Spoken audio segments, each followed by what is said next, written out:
राधे राधे दोस्तों, कैसे हैं आप सब। हमारे YouTube चैनल केसरी राधे कृष्ण श्रृंगार में आपका स्वागत है।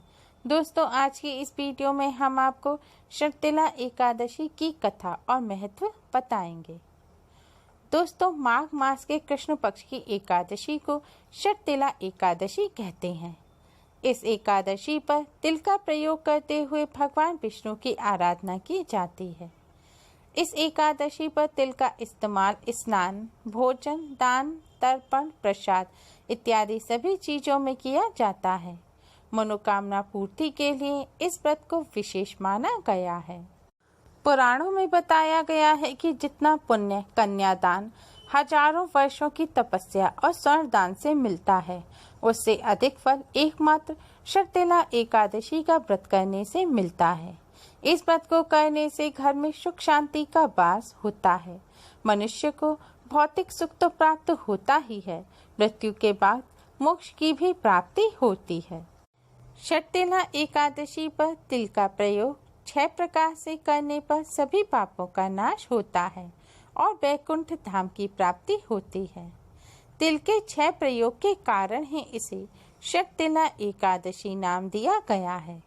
पद्म पुराण में बताया गया है कि जो भी भक्त शर्तिला एकादशी के दिन उपवास करते हैं, साथ ही दान, तर्पण और विधि विधान से पूजा करते हैं, उन्हें मोक्ष की प्राप्ति होती है और सभी पापों का नाश होता है। पद्म पुराण के अनुसार शर्तिला एकादशी की कथा सुनने मात्र से ही पापों का नाश तो होता ही है, साथ ही भगवान विष्णु की कृपा से सभी कष्टों और संकटों से मुक्ति मिलती है। मनोकामना पूर्ति के लिए कथा को जरूर सुनना चाहिए। शर्तिला एकादशी की कथा दालभ्य ऋषि के पूछने पर पुलस्त्य ऋषि ने सुनाई थी। एक समय दालभ्य ऋषि ने पुलस्त्य ऋषि से पूछा कि हे महाराज, पृथ्वी लोक में मनुष्य ब्रह्म हत्यादि महान पाप करते हैं, पराय धन की चोरी तथा दूसरे की उन्नति देखकर ईर्ष्या करते हैं, साथ ही अनेक प्रकार के व्यसनों में फंसे रहते हैं, फिर भी उनको नरक प्राप्त नहीं होता। इसका क्या कारण है? वे ना जाने कौन सा दान पुण्य करते हैं जिससे उनके पाप नष्ट हो जाते हैं। यह सब कृपा पूर्वक आप कहिए। पुलस्त्य मुनि कहने लगे कि हे महाभाग, आपने मुझसे अत्यंत गंभीर प्रश्न पूछा है। इससे संसार के जीवों का अत्यंत भला होगा।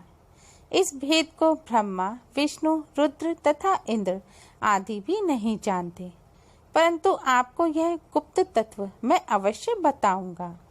उन्होंने कहा कि माघ मास लगते ही मनुष्य को स्नान आदि करके शुद्ध रहना चाहिए। इंद्रियों को वश में कर काम, क्रोध, लोभ, मोह, अहंकार, ईर्ष्या तथा द्वेष आदि का त्याग कर भगवान का स्मरण करना चाहिए। पुष्य नक्षत्र में गोबर, कपास, तिल मिलाकर उनके कंडे बनाने चाहिए। उन कंडों से 108 बार हवन करना चाहिए।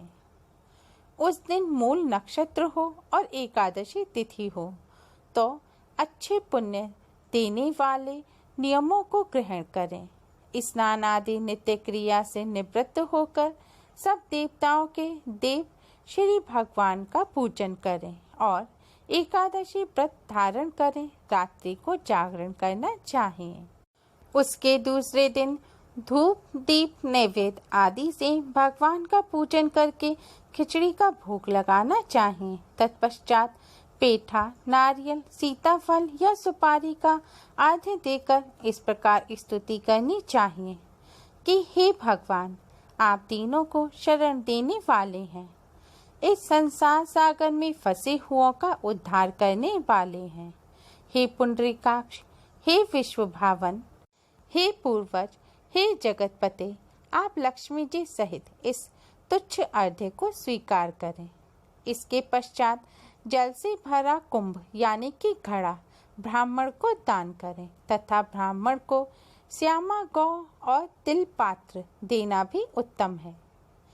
तिल स्नान और भोजन दोनों ही श्रेष्ठ हैं। इस प्रकार जो मनुष्य जितने तिलों का दान करता है, उतने ही 1000 वर्ष स्वर्ग में वास करता है। तिल स्नान, तिल का उपटन, तिल का हवन, तिल का तर्पण, तिल का भोजन और तिलों का दान, ये तिल के 6 प्रकार हैं। इनके प्रयोग के कारण यह षटतिला एकादशी कहलाती है।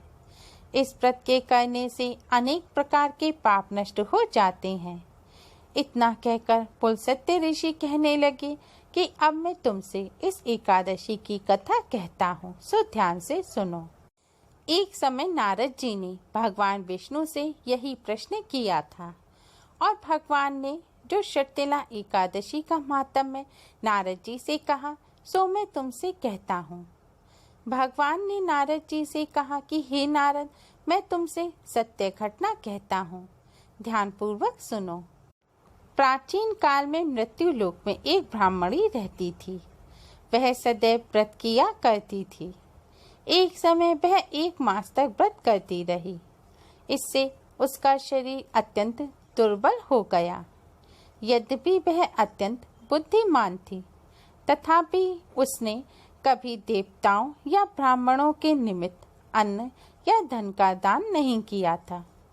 इससे मैंने सोचा कि ब्राह्मणी ने व्रत आदि से अपना शरीर शुद्ध कर लिया है। अब इसे विष्णु लोक तो मिल ही जाएगा, परंतु इसने कभी अन्न का दान नहीं किया। इससे इसकी तृप्ति होना कठिन है। भगवान ने आगे कहा, ऐसा सोचकर मैं भिखारी के वेश में मृत्युलोक में उस ब्राह्मणी के पास गया और उससे भिक्षा मांगी। वह ब्राह्मणी बोली, महाराज, किस लिए आए हो? मैंने कहा, मुझे भिक्षा चाहिए। इस पर उसने एक मिट्टी का ढेला मेरे भिक्षा पात्र में डाल दिया। मैं उसे लेकर स्वर्ग में लौट आया। कुछ समय बाद ब्राह्मणी भी शरीर त्याग कर स्वर्ग में आ गई। उस ब्राह्मणी को मिट्टी का दान करने से स्वर्ग में सुंदर महल मिला, परंतु उसने अपने घर को अन्नादि सब सामग्रियों से शून्य पाया। घबराकर वह मेरे पास आई और कहने लगी कि भगवान, मैंने अनेक व्रत आदि से आपकी पूजा की, परंतु फिर भी मेरा घर अन्न आदि सब वस्तुओं से शून्य है। इसका क्या कारण है? इस पर मैंने कहा, पहले तुम अपने घर जाओ। तुम्हारे घर देव स्त्रियां तुम्हें देखने के लिए आएंगी। तुम अपना दरवाज़ा मत खोलना। पहले उनसे षटतिला एकादशी का पुण्य और विधि सुनने के लिए कहना, उसके बाद ही दरवाज़ा खोलना। मेरे ऐसे वचन सुनकर वह अपने घर गई। जब उसके घर देव स्त्रियां आईं और द्वार खोलने के लिए कहा, तो ब्राह्मणी बोली, आप मुझे देखने के लिए आई हैं, तो पहले षटतिला एकादशी का महात्म्य मुझसे कहिए, उसके बाद ही मैं दरवाज़ा खोलूंगी। उनमें से एक देव स्त्री कहने लगी कि मैं कहती हूँ। उस देव स्त्री ने षटतिला एकादशी का महात्म्य और विधि ब्राह्मणी को सुनाई। जब ब्राह्मणी ने षटतिला एकादशी का महात्म्य सुना, तब द्वार खोल दिया। देवांगनाओं ने उसको देखा कि ना तो वह गांधवी है और ना ही आसुरी है, वरन पहले जैसी मानुषी है। उस ब्राह्मणी ने उनके कथनानुसार षटतिला एकादशी का व्रत किया।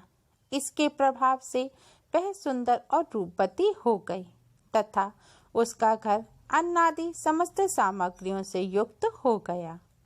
अतः सभी मनुष्यों को मूर्खता त्याग कर षटतिला एकादशी का व्रत करना चाहिए और लोभ न करते हुए षटतिला एकादशी पर तिल आदि का दान करना चाहिए।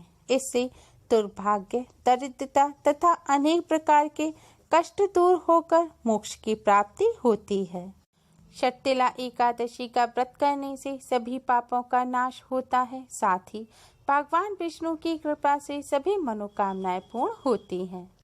जो मनुष्य षटतिला एकादशी का व्रत नहीं कर पाते, उन्हें भी षटतिला एकादशी पर इस कथा को पूर्ण श्रद्धा के साथ अवश्य ही सुनना चाहिए।